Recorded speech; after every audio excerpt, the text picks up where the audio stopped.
بسم اللہ الرحمن الرحیم، السلام علیکم۔ آپ دیکھ رہے ہیں میرے یوٹیوب چینل نیٹ ہے۔ آج کی یہ ویڈیو یو فین کے ان صارفین کے لیے بہت امپورٹنٹ ہے جنہوں نے یو فین کی جو بیسک کرائٹیریا ہے، جو ارننگ کا انہوں نے بیسک کرائٹیریا بتایا تھا، ان کرائٹیریا کو انہوں نے فلفل کر لیا تھا۔ آج سے وہ اپنے پروفائل کو گوگل ایڈسنس کے لیے اپلائی کر سکتے ہیں۔ ویڈیو کی طرف بڑھنے سے پہلے درخواست ہے کہ اگر آپ کو یو فین کے بارے میں کچھ بھی نہیں پتا تو سمپلی آپ نے نیا ٹیک چینل کو یوٹیوب پہ سرچ کر لینا ہے، اور اس کے بعد آپ نے پلے لسٹ کے بٹن پہ کلک کرنا ہے، اور اس کے بعد آپ کو یہ جو پلے لسٹ نظر آ رہی ہے، اس پلے لسٹ کو آپ نے ڈیٹیل کے ساتھ دیکھ لینا ہے۔ جب آپ اس پلے لسٹ کو دیکھ لیں گے تو آپ کو آئیڈیا ہو جائے گا کہ کیسے آپ یو فین کے اوپر ویریفائڈ اکاؤنٹ کریٹ کر سکتے ہیں، کیسے یو فین کے جو بیسک ریکوائرمنٹس ہیں ان کو آپ فلفل کر سکتے ہیں۔ یہ تمام کی تمام باتیں اس پلے لسٹ میں کور اپ کی گئی ہیں۔ تو آئیے بڑھتے ہیں آج کی ویڈیو کی طرف، جہاں پر میں آپ کو بتاؤں گا کہ یو فین اور گوگل ایڈسنس کے درمیان جو ایشوز تھے وہ ریزالو ہو چکے ہیں۔ اس سے پہلے جب ہم یہاں پر کلک کرتے تھے اور اس کے بعد جب ہم 3 لائنز کے اوپر کلک کرتے تھے تو یہاں پر سیٹنگ کا آپشن نظر آتا تھا۔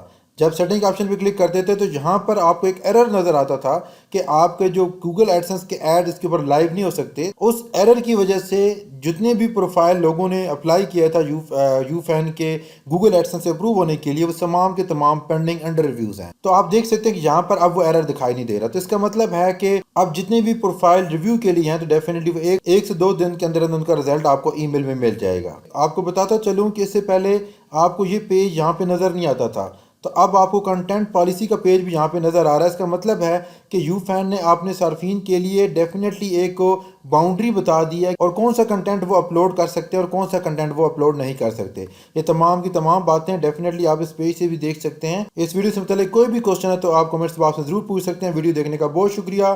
اللہ حافظ۔